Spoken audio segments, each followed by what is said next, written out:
Ok, on va commencer alors. Et cette petite soirée, donc vous allez écouter des chansons de Benjamin qui est là. Alors moi, je les vois en haut à gauche, mais chacun peut-être s'est rangé autrement.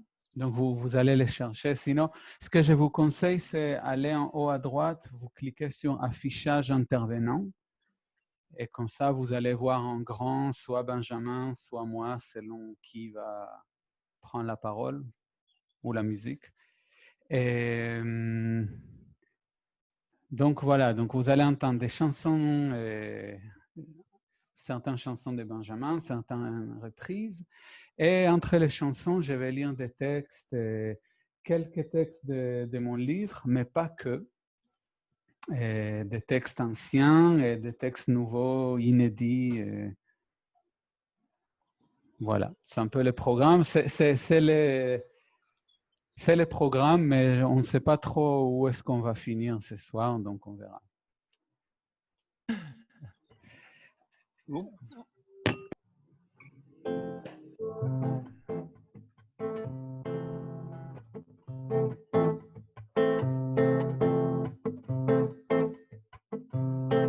Olha que coisa mais linda, mais cheia de graça.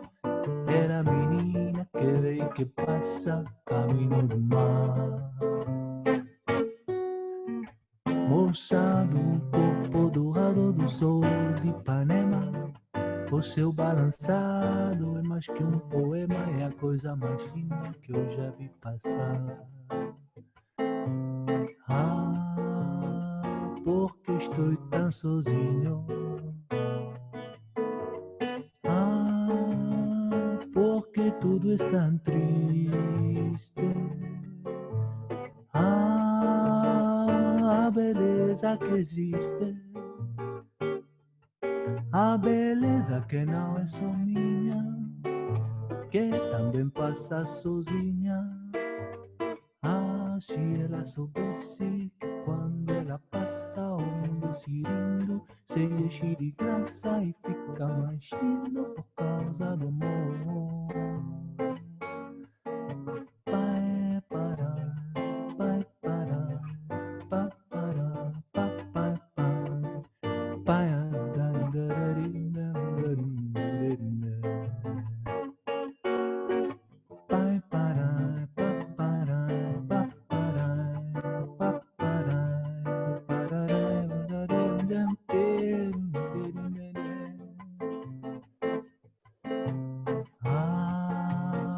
porque estou tão sozinho. Ah, porque tudo está triste. Ah, a beleza que existe. A beleza que não é só minha, que também passa sozinha. Ah, se ela soubesse que quando ela passa o mundo se rindo, se enche de graça e fica mais lindo por causa do amor. Por causa do amor. Por causa do amor.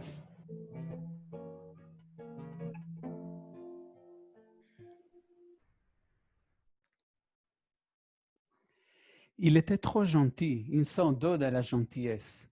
Parfois, il frôlait même l'abnégation, ce qui le rendait de temps en temps un peu misérable. Il était arrivé une fois qu'il roulait tranquillement dans sa voiture. Arrivant à un passage piéton, il vit une jeune fille qui attendait patiemment pour traverser la rue.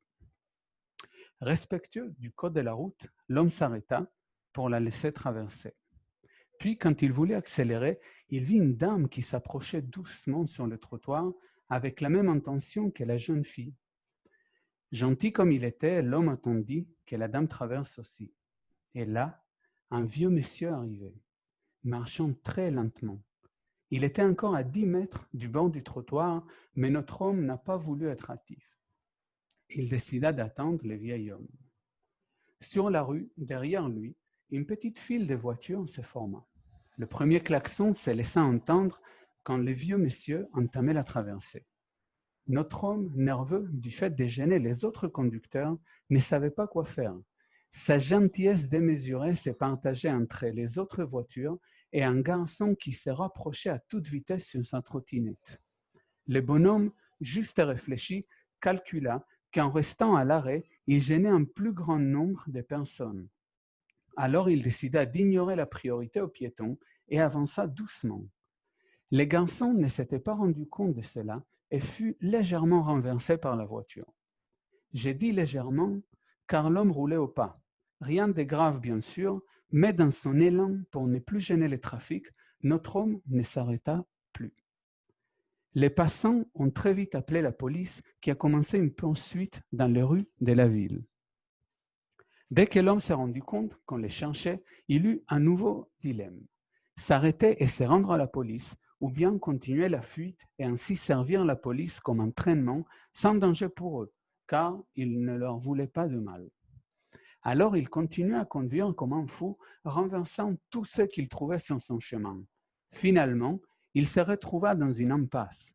Sachant qu'à présent la police l'avait encerclé et voulant leur épargner toute la procédure que les agents de la loi devaient mettre en place pour l'arrêter et l'amener au poste, l'homme décida de se barricader derrière son véhicule et muni d'un rifle de chasse qu'il gardait toujours sous son siège, il les attendit. L'échange de tirs fut assez spectaculaire. Gentil comme il était, notre homme avait bien fait attention de tirer pour tuer. Il ne voulait pas laisser des blessés qui allaient devoir subir une longue réhabilitation. Le bilan fut assez lourd du côté de la police. Quand les munitions de notre gentil bonhomme furent épuisées, il sortit une grenade de la poche de sa veste et se fit exploser avec sa voiture.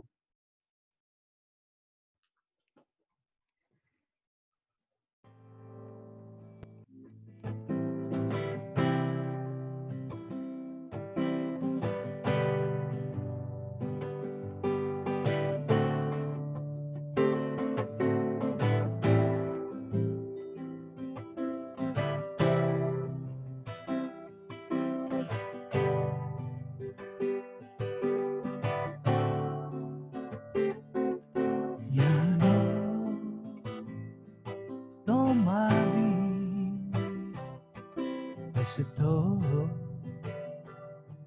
c'est toi. Il y a un homme dans ma vie, et cet homme, c'est toi. On t'avait bien caché, c'était pour te protéger. Je suis un chien qui a du flair, je t'ai trouvé sous la terre.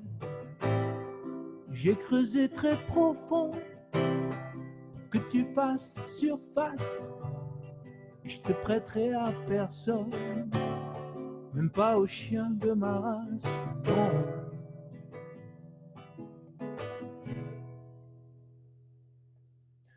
Il y a un homme dans ma vie, et cet homme, c'est toi.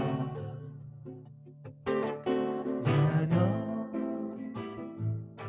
dans ma vie, et cet homme, c'est toi. Si j'en vois un qui t'approche, je me jetterai dessus, car un os pour deux chiens, ça c'est du jamais vu. Si j'étais un guerrier, je t'enlèverais à cheval, mais comme je ne suis qu'un chien, je te rongerai jusqu'à la moelle. Oh.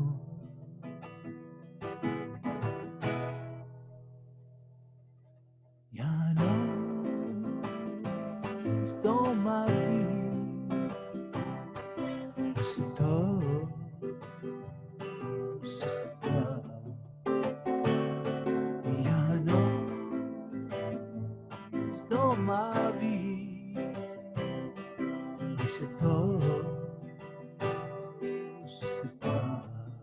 Il y a un homme dans ma vie,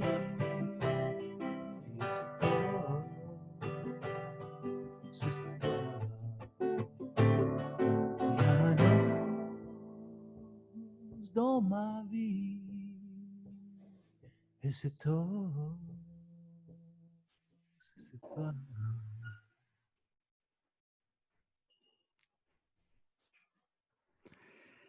Bon, je vais vous lire maintenant un texte qui est très vieux. Et il a été publié dans un livre que j'ai publié en 2007 en Argentine qui s'appelle Llueve Núñez, et qu'on pourrait traduire par Il pleut des ongles. Et le texte s'appelle Maudite imagination. Il venait accompagné de ces affreux dessins. Cette nuit-là, j'avais décidé de me transformer en chien. J'avais un énorme besoin, presque insupportable, de sortir. Les silences nocturnes et l'illumination nostalgique des rues m'appelaient pour une raison que je ne comprenais pas. Je suis arrivé à l'entrée de mon immeuble déjà transformé. Je me suis arrêté devant la porte qui donnait à la rue. J'ai pris une longue respiration, puis je suis sorti. J'ai marché pendant un long moment, regardant vers les côtés, inhalant cet air urbain humide et atroce qui se respire à Buenos Aires. Tout était comme je l'avais toujours imaginé, mais cette fois-ci c'était réel. Le fait qu'à ce moment précis j'étais un chien ne changeait pas vraiment ma façon de voir les choses. En fin de compte, à l'intérieur de moi j'étais encore un être humain. J'ai perdu complètement la notion du temps et de l'espace. J'étais totalement submergé et émerveillé dans ce monde nocturne qui est la ville. Soudain, 4 jeunes sont sortis de nulle part. Ils m'ont encerclé en rigolant. Je suis resté calme, sachant qu'à tout moment, je pouvais enfoncer mes dents dans leur chair. Mais je ne voulais pas avoir recours à la violence pour le moment. Un des jeunes m'a frappé sur le visage. Je suis tombé par terre. Puis, tout s'est passé très vite. Ils m'ont enlevé mon Rolex, la chaîne noire, les portefeuilles et les portables. Ils m'ont déshabillé, jetant ma veste par terre. Tout nu, ils ont continué à me tabasser. Alors, ils ont pris ma cravate et m'ont attaché à un poteau. Je suis resté immobile, supportant les frappes, la douleur, sans gémir ni aboyer. C'est à ce moment que ma mère est apparue devant mes yeux. Je te l'avais dit, cette maudite imagination allait te tuer un jour. Ma maudite imagination. Les frappes ont cessé. J'ai ouvert un œil, ils étaient partis. Ils m'avaient laissé un os à côté des sacs poubelles. J'ai bougé ma queue content pendant que je me détachais du poteau. J'ai pris l'os, uriné sur les pneus d'une voiture brûlée, puis j'ai continué ma promenade.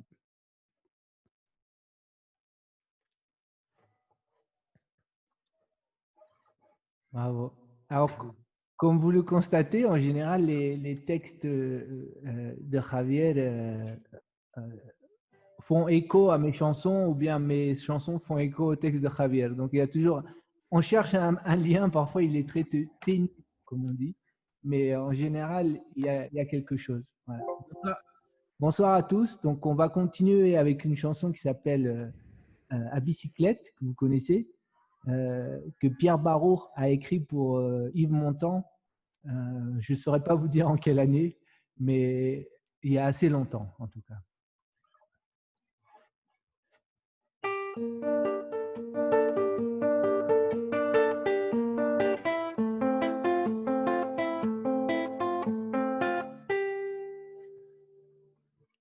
Quand on partait de bon matin, quand on partait sur les chemins, à bicyclette, nous étions quelques bons copains. Il y avait Fernand, il y avait Firmin, il y avait Francis et Sébastien, et puis Paulette. On était tous amoureux d'elle, on se sentait pousser des ailes à bicyclette. Sur les petits chemins de terre, on a souvent vécu l'enfer pour ne pas mettre pied à terre devant Paulette. Faut dire qu'elle y mettait du cœur, c'était la fille du facteur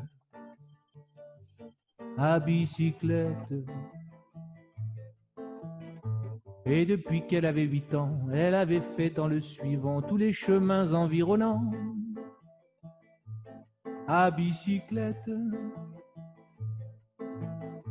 quand on approchait la rivière, on déposait dans les fougères nos bicyclettes.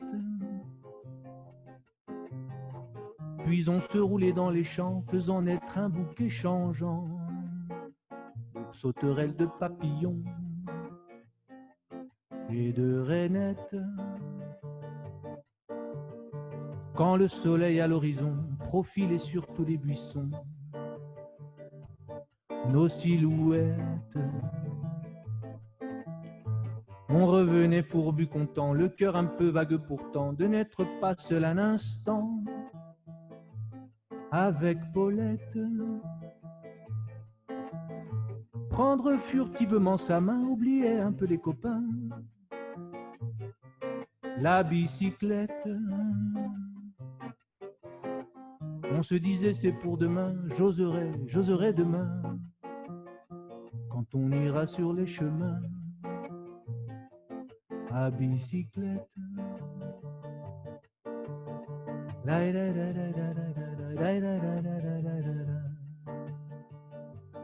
À bicyclette.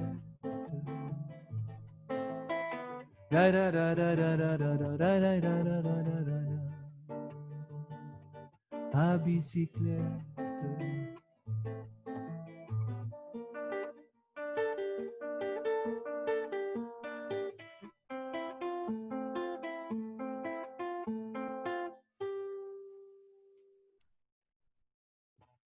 Merci. Merci à vous.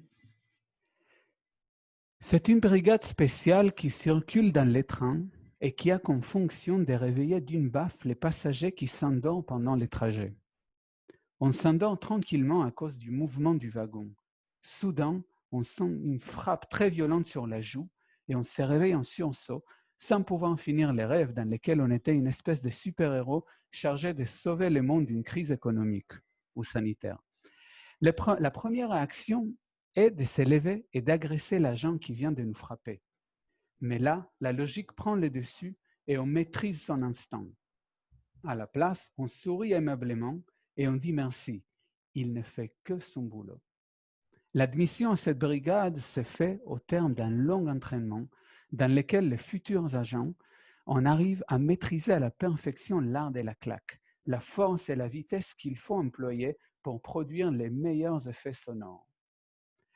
Lors de leurs incursions, ils laissent souvent derrière eux mâchoires fracassées, traumatismes crâniens, dents tombées et un mort ici et là. La vente des cafés et boissons énergétiques à l'entrée des trains grimpe. Une fois que le système est bien mis en place, les agents se mettent à frapper aussi les personnes qui lisent. Il faut absolument regarder par la fenêtre, faire attention au paysage, admirer la patrie qui défie des deux côtés des rails. Les gens commencent à dormir de moins en moins, même la nuit chez eux. Ils ont peur de la main frappante des agents de la brigade. Ils font des cauchemars. Les gouvernements encouragent alors à regarder les paysages patriotiques par les fenêtres des maisons ou à regarder les émissions de la chaîne nationale. Le peuple devient insomniaque et débile, mais il adore son pays.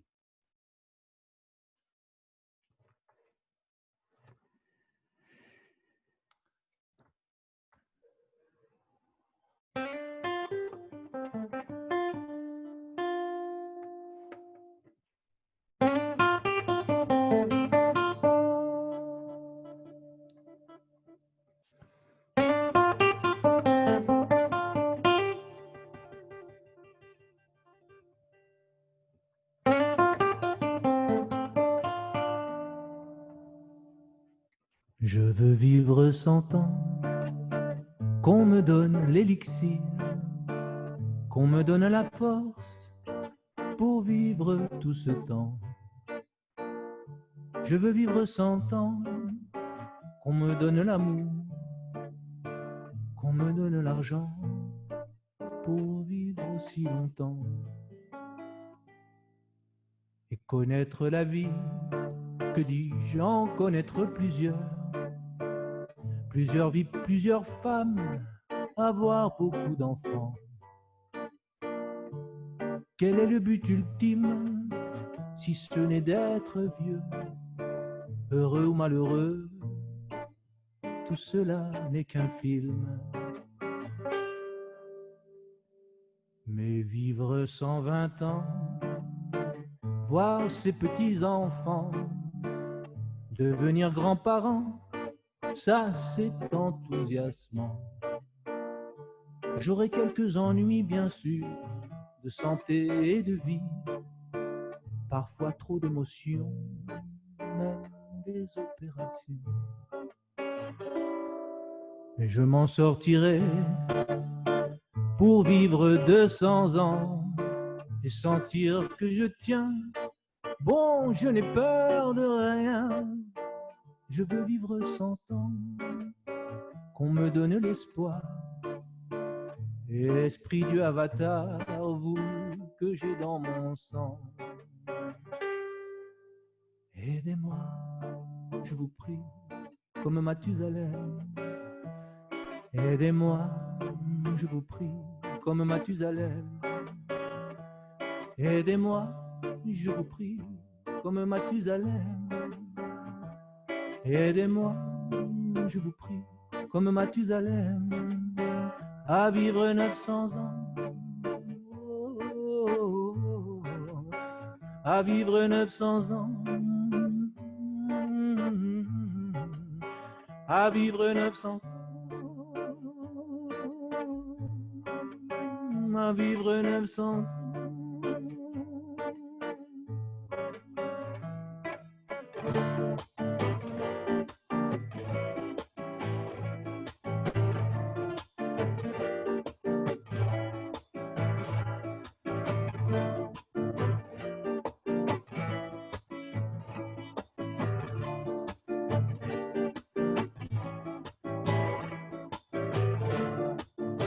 Comme Mathusalem,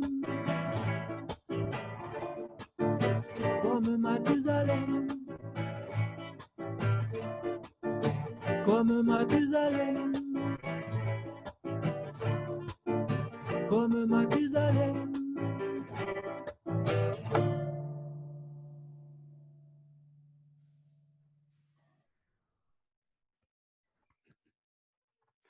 Merci. Ok, Benjamin, est-ce que tu veux présenter la chanson suivante? Ah oui, c'est très important. Bah oui. Alors, c'est une première ce soir. D'abord, merci à tous d'être là. Hein, donc, en public comme ça, publié en diffusion, parce qu'on on l'a déjà chanté une fois pour l'anniversaire de Javier, ce qui était un petit peu un événement privé. Et donc, on va vous chanter en avant-première La fleur du Mont Sinaï, voilà, qui est en fait, c'est une chanson que j'ai écrite parce qu'un ami qui s'appelle Philippe Baden-Powell, qui est un pianiste d'origine brésilienne, m'a demandé de trouver des paroles sur une mélodie. Donc la mélodie que vous allez entendre est une chanson de Philippe Baden-Powell et j'ai écrit un texte en français dessus. Et bien entendu, comme Philippe voulait une chanson en hébreu, hein, ce qui est cool de source, j'ai demandé à Javier Lebioski de faire une traduction et elle est très réussie. Donc, on va vous l'interpréter. Donc, d'abord, Javier va vous lire le texte. La fleur du mont Sinaï est souvent fermée. Elle s'ouvre parfois à l'abri des regards. Elle cache un secret si difficile à percer. S'armer de patience si l'on veut la voir. Elle éclot parfois quand elle entend des voix, car elle veut dire son histoire. Elle éclot parfois quand elle entend des pas pour celui qui saura la voir. C'est en marchant qu'on peut la trouver. Elle pousse souvent sous un amandier, car dans ces déserts des roches ensoleillées, elle y trouve son ombre pour ne pas se brûler.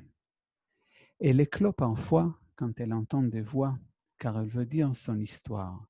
Elle éclot parfois quand elle entend des pas pour celui qui saura la voir. C'est une fleur de paix, c'est une fleur d'amour, c'est une fleur qui fane si vite. C'est une fleur de mai, c'est une fleur de jour, qui naît quand l'hiver nous quitte. איזה יופי. יאללה. כל הכבוד. תודה, תודה. Donc maintenant, je vais essayer de la chanter en hébreu.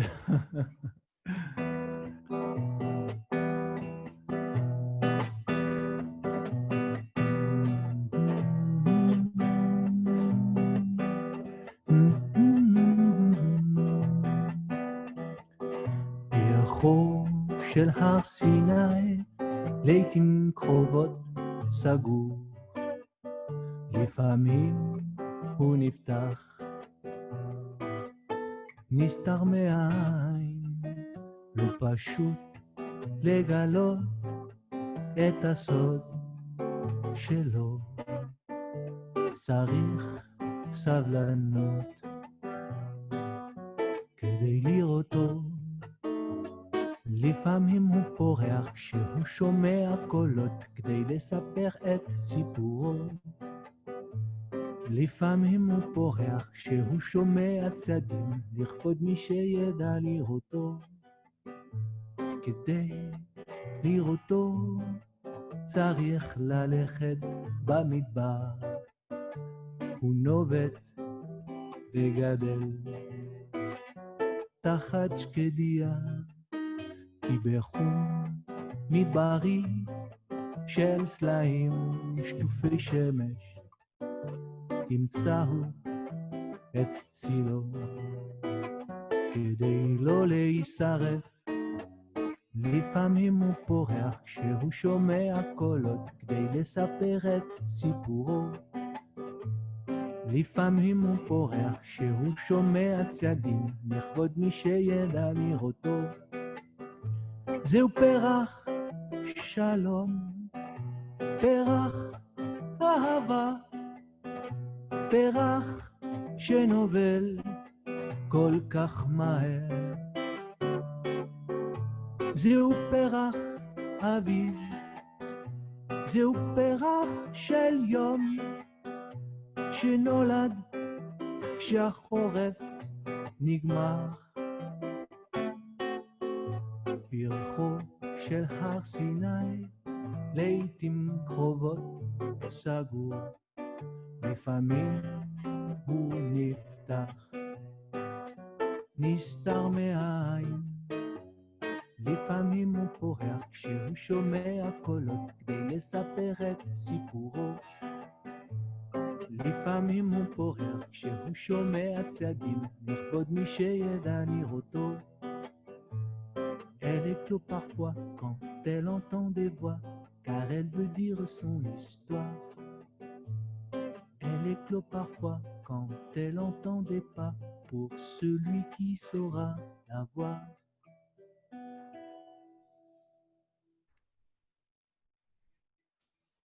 Merci beaucoup. Merci Javier. Merci à vous. Merci Benjamin. Merci. Merci, papa.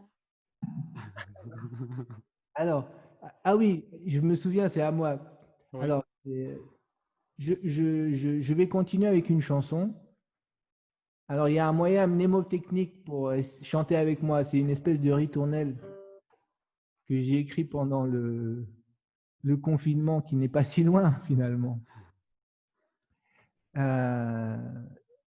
Donc, vous pouvez chanter avec moi si dans votre tête, ou parce que je ne sais pas si ça risque de faire un problème de micro, mais il faut penser pour le moyen mnémotechnique pour me souvenir de cette chanson. Donc, c'est mes parents, mes amis, mon amour, mes enfants, le bon Dieu et le diable. Voilà. Il manque peut-être quelque chose, il manque les animaux, mais c'est déjà pas mal.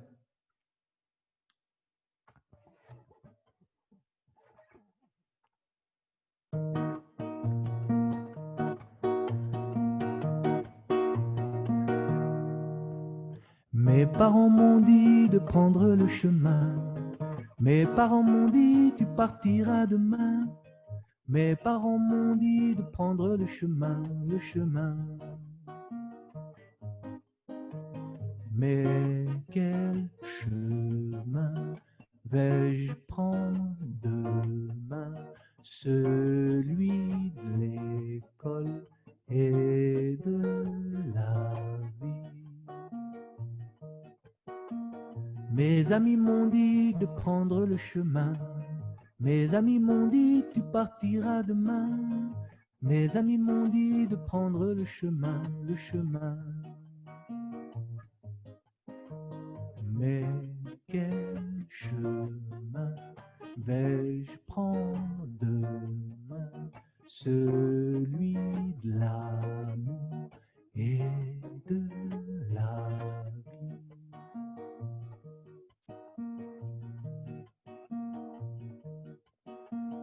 Mon amour m'a dit de prendre le chemin. Mon amour m'a dit tu partiras demain. Mon amour m'a dit de prendre le chemin, le chemin. Mais quel chemin vais-je prendre demain? Celui de la joie et de la vie.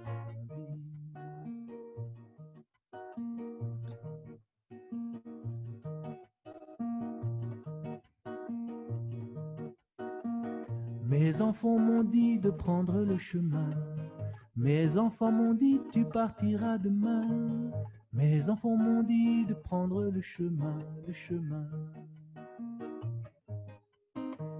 Mais quel chemin vais-je prendre demain? Celui du ciel, du paradis.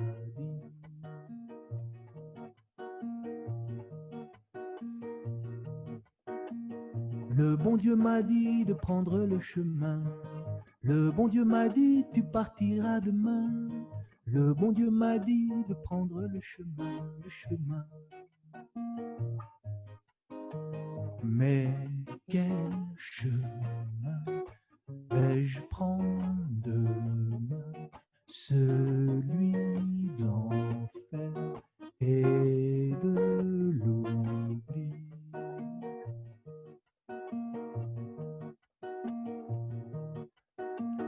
Le diable m'a dit de prendre le chemin.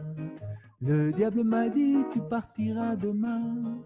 Le diable m'a dit il n'y a plus de chemin, de chemin. Puis il m'a dit il n'y a rien à faire. T'es bon à rien, un musicien.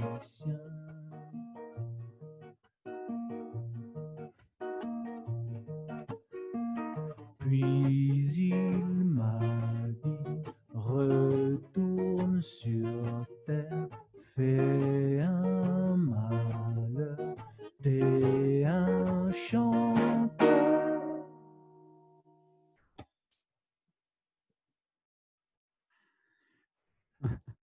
Merci, merci. Je vais vous lire un poème, aussi quelque chose que j'ai écrit il y a très très longtemps, et il est en espagnol, et je vais le lire en espagnol. Et il s'appelle Tacos Altos, qui veut dire des... Comment on dit tacos altos en français, Benjamin? Tacos altos. Des talons... des talons hauts. Des Les talons talons hauts, c'est ça? hauts, ouais. Hauts, voilà. Ouais. Tacos altos, distancia, fría como el mismísimo verano y un suéter amarillo. Imperio desencadenado, desenmascarado, desdén. Se abren y se entibian, como hacen todos los hombres, y ella solitaria. Tacos altos y suéter, un caballo invertido corre.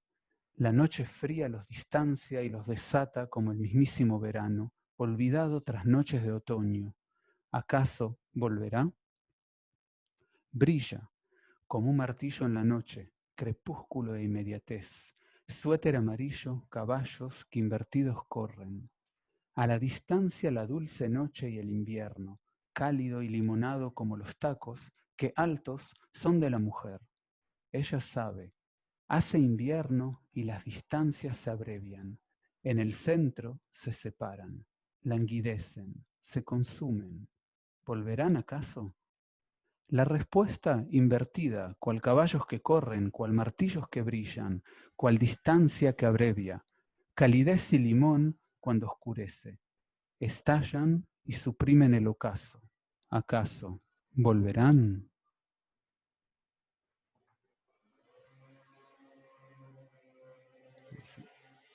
Bravo. Gracias. Là, c'est moi qui vais rebondir sur la chanson de Javier. Alors, et sa chanson s'appelle Taco Salto, ce qui veut dire talon haut. Et moi, je vais vous chanter une chanson qui s'appelle Señorita.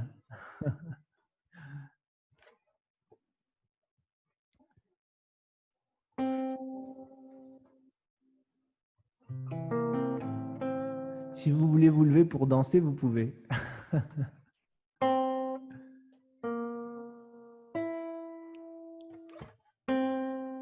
Paira papa, pararapa,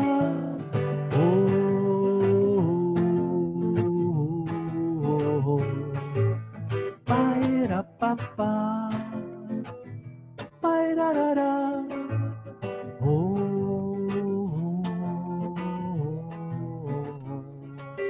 señorita, elegante moderna.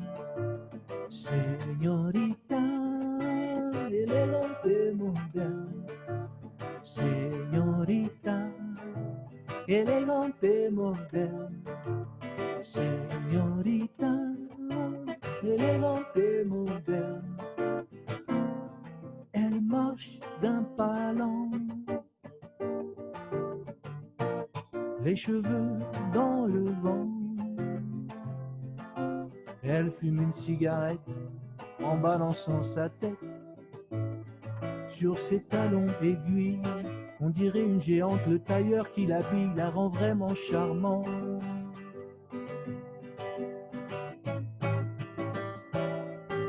Señorita, élégante et moderne.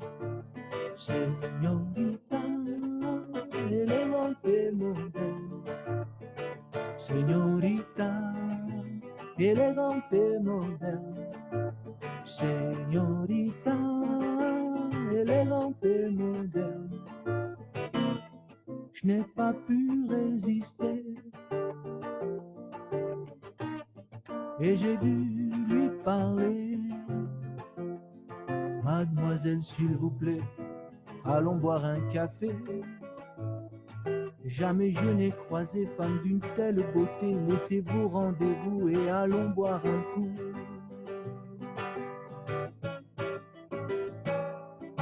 Señorita, élégante et moderne. Señorita, élégante et moderne.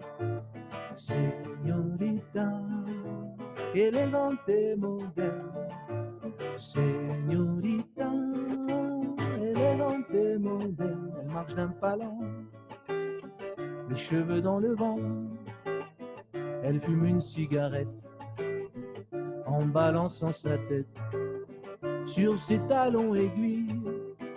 On croirait une géante, le tailleur qui l'habille la rend vraiment charmante. Élégante et moderne, élégante et moderne. Paira papa, pararapa, ah.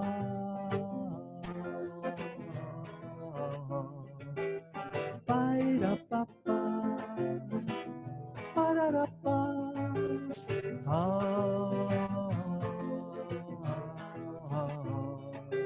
Señorita, élégante et moderne. Señorita, élégante et moderne. Señorita, élégante et moderne. Señorita, élégant et moderne.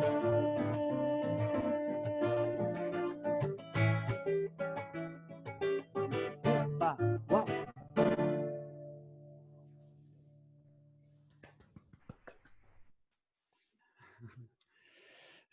Merci.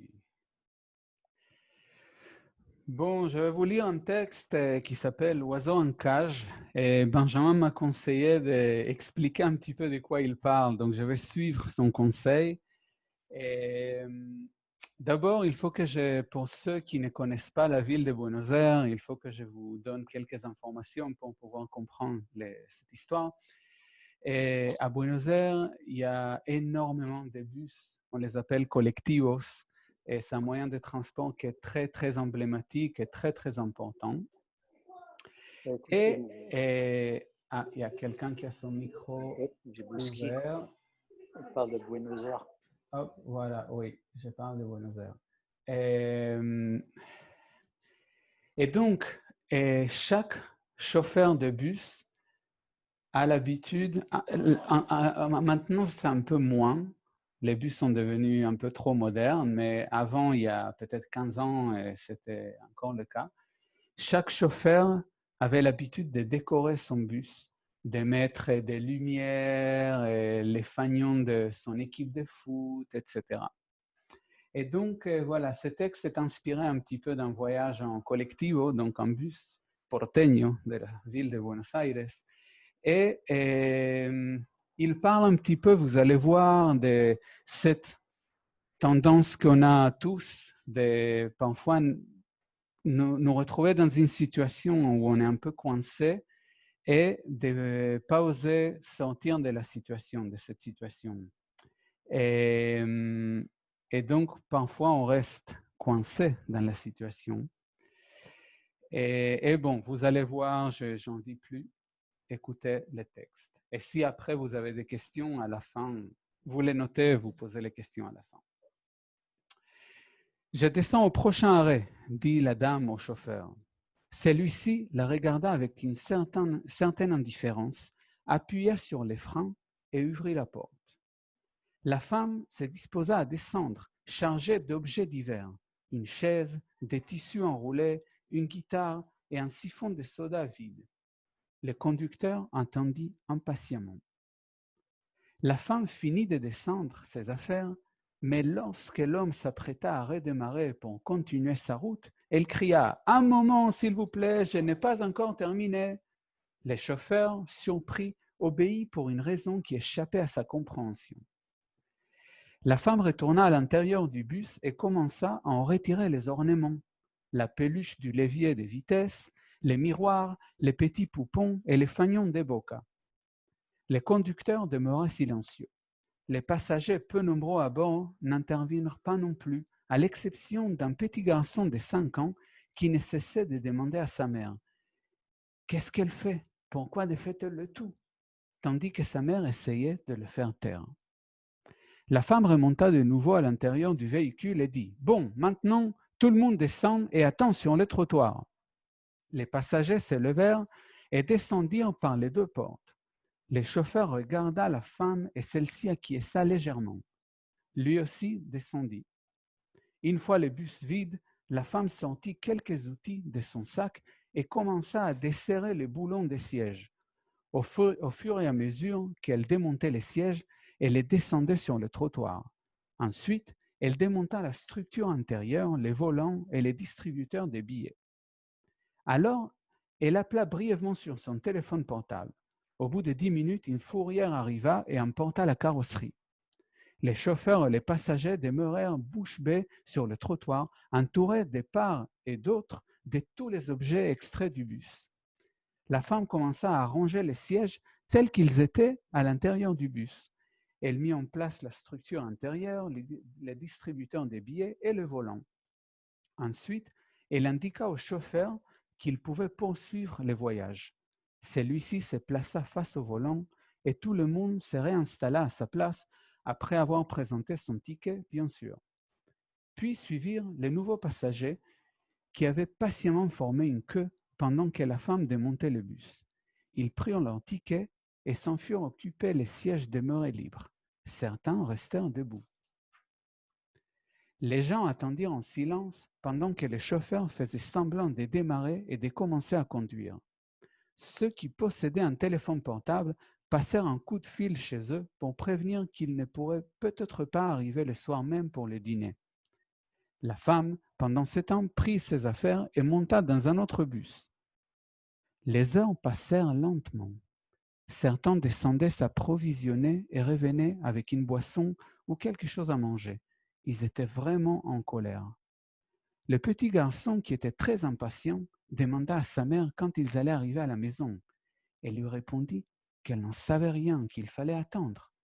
Le petit, fatigué par l'attente, dit « Je m'en vais » et il s'en alla sur le trottoir. Sa mère les suivit en courant. Le reste des passagers le regarda. Beaucoup désiraient faire la même chose, mais demeurèrent assis. Certains même insultèrent le petit garçon d'être parti aussi facilement. Depuis la vitre du magasin d'animaux en face, le petit oiseau en cage observait la situation et avec de petits rires cyniques commentait les résultats des derniers matchs de foot.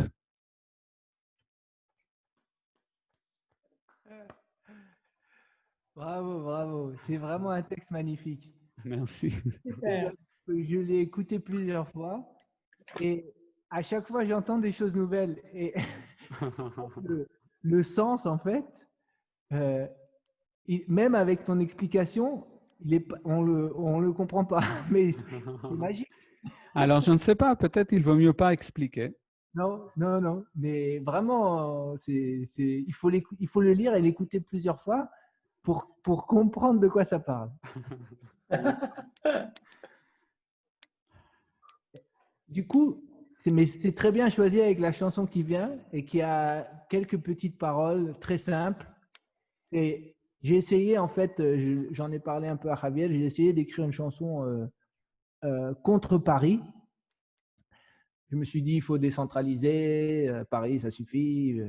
Voilà. Et vous savez, je ne sais pas si il y a un prophète dans la Bible qui dit, qui est censé maudire Israël et puis il n'arrive pas. Alors, il m'arrivait la même chose. J'ai essayé d'écrire un texte mauvais contre Paris. En fait, c'est une bénédiction qui est apparue pour Paris. Donc, voilà, je vous la chante. Avant que je vous la chante, j'aimerais savoir, Javier et moi, on aimerait savoir si, lorsqu'il parle, on va faire un petit essai et que je joue de la guitare, vous entendez, parce qu'on voulait jouer un petit morceau ensemble.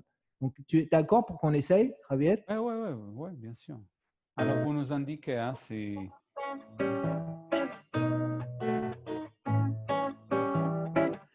Est-ce que vous nous entendez tous les deux ou pas? Oui, ça marche alors. Oui, oui. Incroyable, ok. Merci. Donc, vous entendez les accords sans coupure et Javier qui parle dessus sans problème? Oui. Non, pas sûr si on entend Javier. Ah, ok. Alors, peut-être Je ça... pense, ouais, certains entendent et certains pas. D'accord. Bon, écoute, on le fait quand même. Ok. J'aime beaucoup le t-shirt de Dove Hall que je ne connais pas avec son Superman. Ok, bon, on le fait quand même, hein, tant pis. Ouais. Voilà. Alors.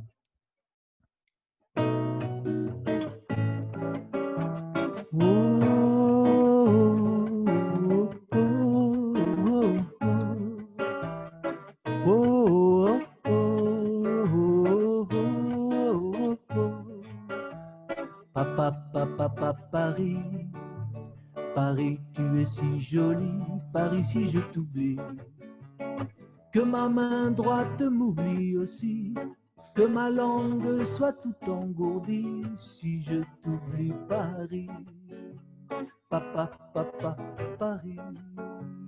Oh, oh, oh, oh, oh, oh,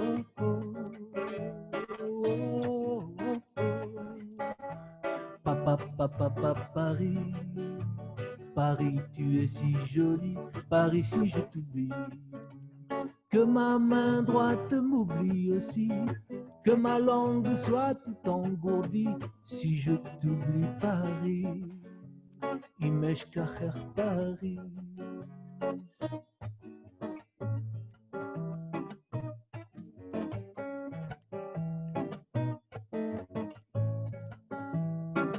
Adelante, caballero. Sí.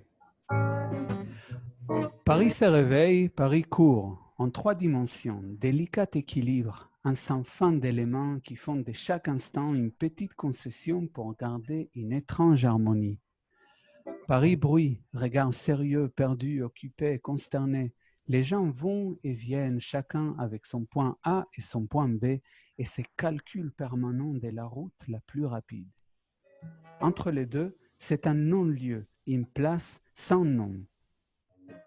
Paris vit, Paris vite, feu rouge, feu vert, café, journaux, point A, point B, clope, sens interdit, pas de sens, sans. Paris cravate, Paris vélo, Paris fourmi, traverser avec le feu en rouge, défier les règles, point B à temps, or, n'est-il pas bon de s'arrêter? Pas le temps, point B, point A.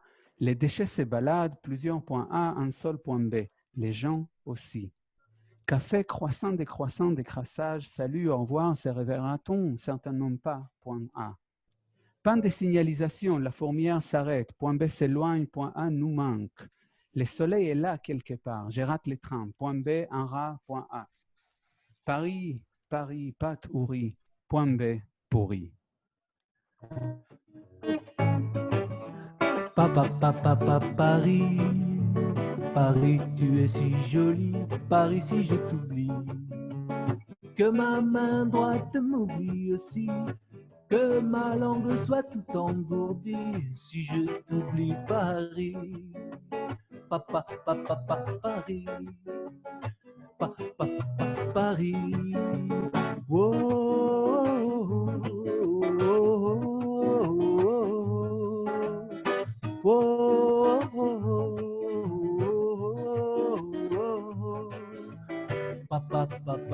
Paris, Paris, tu es si jolie, Paris, si je t'oublie, que ma main droite m'oublie aussi, que ma langue soit tout engourdie, si je t'oublie, Paris, Imesh Kacher Paris, Paris, Paris, Paris,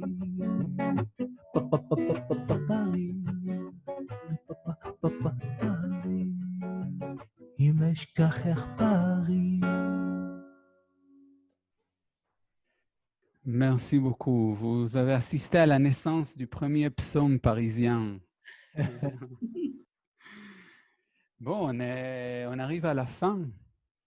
Et je vais vous lire un dernier texte. Attends, il y a des moments qui disent une autre. Non, ils vont dire ça après. Après, on va se casser la tête. Qu'est-ce qu'on fait? Merci, Simon. Donc, je vais vous lire un texte qui est relativement nouveau et que j'ai écrit suite à une histoire qui est presque vraie. Je voudrais vous parler de comment j'ai eu la preuve de l'existence de Dieu, enfin de l'existence d'un pouvoir suprême.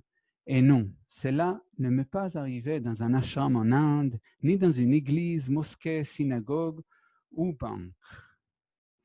Cela n'a rien à voir non plus avec la nature, le sexe ou les éclairs au café.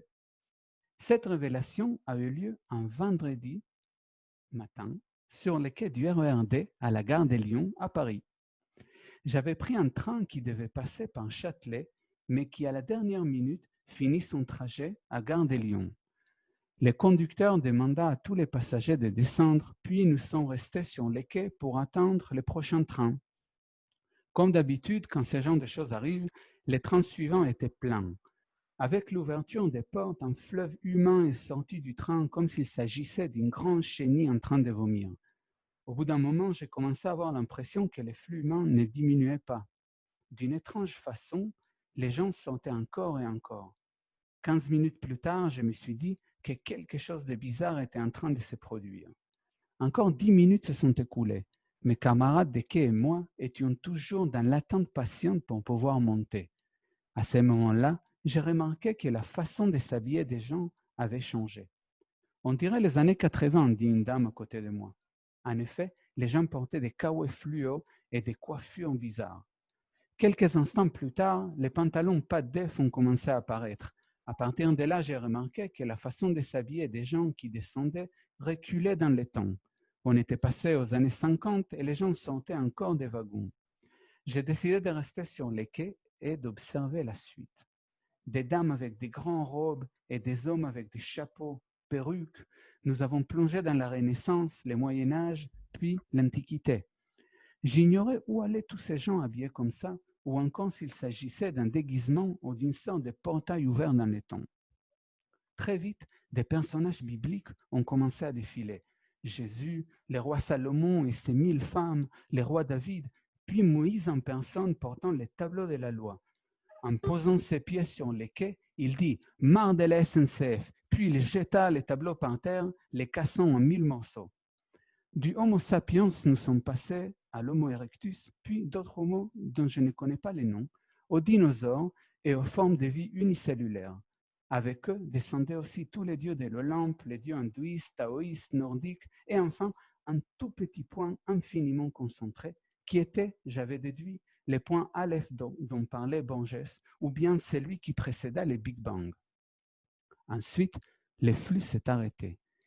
Il n'y avait plus personne sur les quais. D'ailleurs, il n'y avait plus de quai.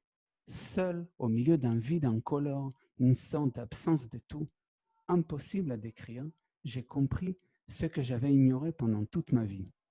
Ce qui reste quand on se débarrasse de toutes nos croyances, images, règles et commandements, désirs, paraître, formes, histoire, ce silence qui attend avec une patience infinie derrière les coulisses de ce que nous appelons vie.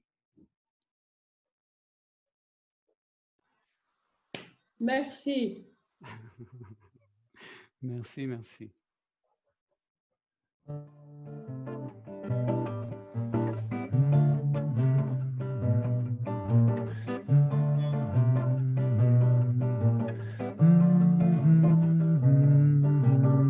En regardant passer les filles et en attendant leur retour, en rêvant qu'elles se déshabillent, j'ai écrit des chansons d'amour.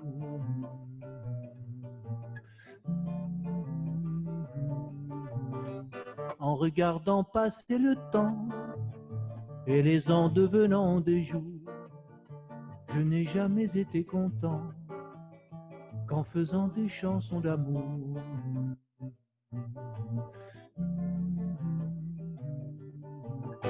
Dans la semaine que le dimanche, j'en aurais fait des petits tours à réciter d'une voix blanche les mots de mes chansons d'amour. N'écoutant que mon cœur qui flanche, en attendant le petit jour, j'en aurais passé des nuits blanches à écrire des chansons d'amour.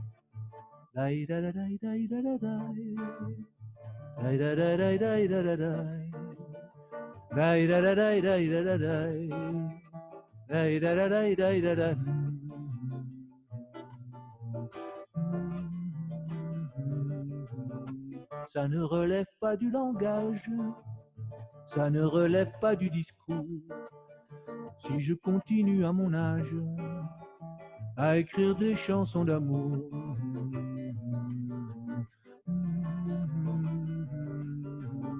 si je continue à mon âge à écrire des chansons d'amour, à écrire des chansons d'amour, à écrire des chansons d'amour.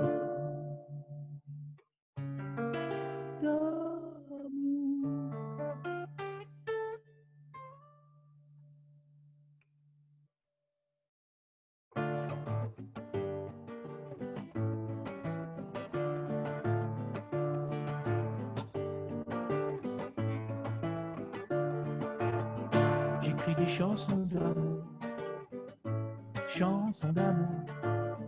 J'écris des chansons d'amour, chansons d'amour. En attendant les gens qui viennent à mon concert, j'écris des chansons d'amour. J'écris des chansons d'amour, j'écris des chansons d'amour, chansons d'amour. J'écris des chansons d'amour, chanson d'amour.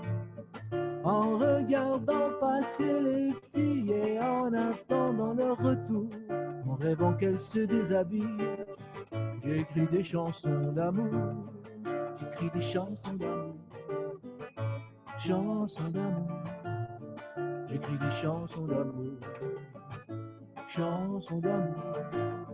N'écoutant que mon cœur qui flanche en attendant le petit jour, j'en aurais passé des nuits blanches à écrire des chansons d'amour.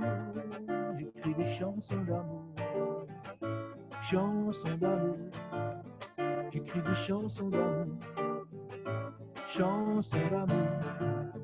Dans la semaine que le dimanche, j'en aurais fait des petits tours à réciter d'une voix blanche les mots de mes chansons d'amour. J'écris des chansons d'amour. Chansons d'amour. J'écris des chansons d'amour. Chansons d'amour.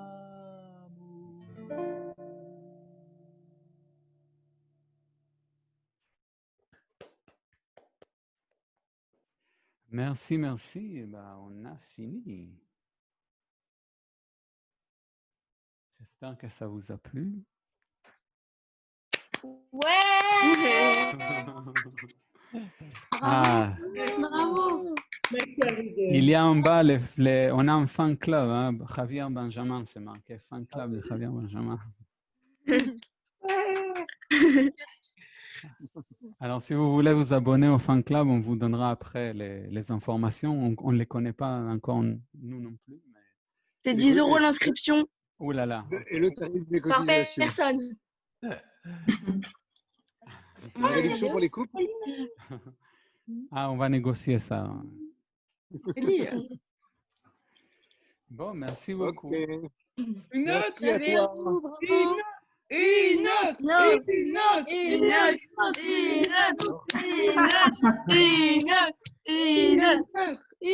autre, une autre, ouais. Ok, alors Javier, vas-y, dis un texte et je fais une chanson. Qu'est-ce Oui, qu'on- je vais vous lire un texte qui va vous faire... le début va vous faire sourire. Ah, C'est un redoutable nouveau virus. On l'appelle HN23.56-5 pour lui conférer un air encore plus effrayant. Il arrive d'Asie, d'un de ces pays avec un nom bizarre où les enfants fabriquent tous nos vêtements. Ces virus causent des difficultés respiratoires suivies par un gonflement de la poitrine, puis les malades explosent dans une pluie de confettis. Les gens commencent à éclater partout, sans préavis. Ils disparaissent de manière abrupte au milieu de cette pluie de petits bouts de papier colorés. Les médecins sont perplexes. Aucun moyen de prédire qui va exploser ni quand. Un président au milieu de son discours, un jeune marié juste au moment où il enfile l'alliance au doigt de sa fraîche femme devant Dieu et ses invités, une star du rock au beau milieu de son concert, de manière parfaitement synchronisée avec un accord saturé de sa guitare, accompagné d'un éclat de feu. Il y a des confettis partout. Les gens se baladent avec des masques car les petits bouts de papier sont fort contagieux. Quelques mois plus tard, on trouve un vaccin qui coûte assez cher et on arrive à l'imposer à toute la population. Les explosions se font alors de plus en plus rares et la paix revient partout. Les enfants de ces petits pays asiatiques d'où venaient ces virus sont appelés à doubler leurs heures de travail. ah, Eh oui. J'aimerais en dire autant.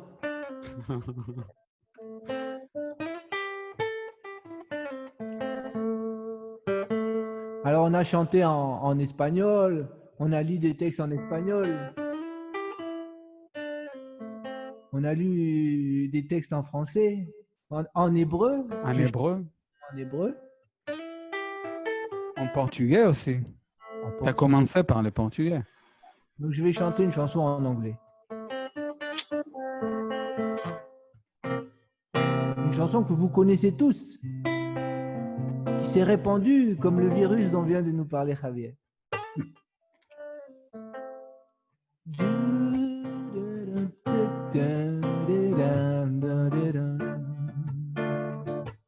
Dee-dum, da-dee-dum. Dee-dum, dum. Doo-doo-dum, dum, dee-dum, doo-doo-dum. Dee-dum, doo-doo-dum.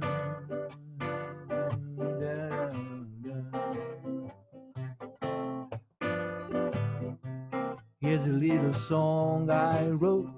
You might want to sing it note for note. But don't worry. Be happy. In every life we have some trouble. When you worry, you make it double. So don't worry. Be happy.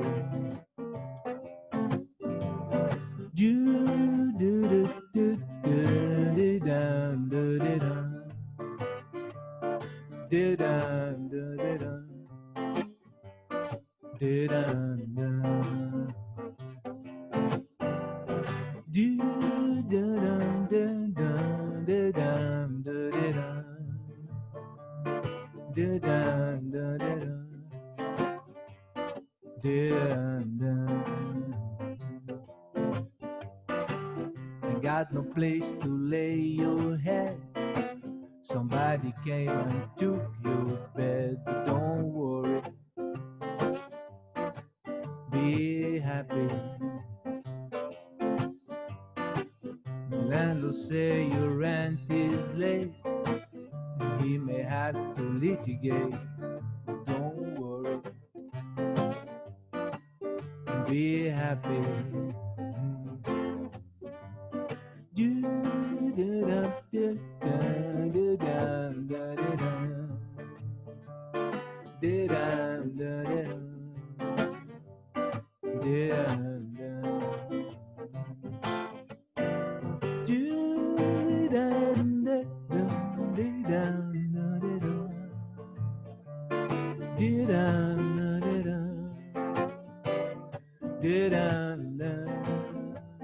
Worry, be happy. Got no cash, I ain't got no style. Got no guy to make you smile. But don't worry. Be happy. 'Cause when you worry, your face will frown, and that will bring everybody down. So don't worry. Be happy, be happy, be happy.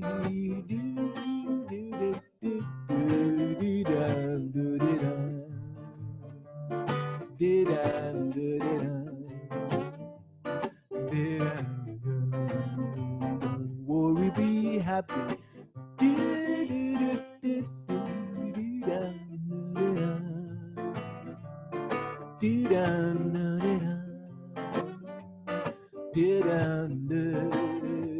Don't worry, be happy.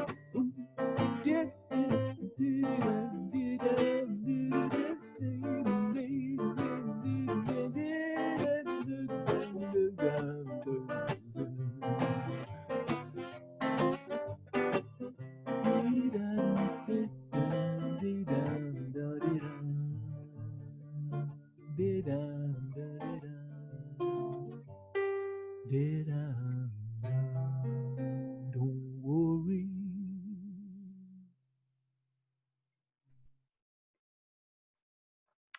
Merci beaucoup. Merci à vous. Merci à Javier d'avoir organisé ce beau concert. Et Merci à toi aussi de l'avoir organisé avec moi. Oui, bien sûr, mais c'était important de souligner que voilà, il faut du courage dans la vie, hein?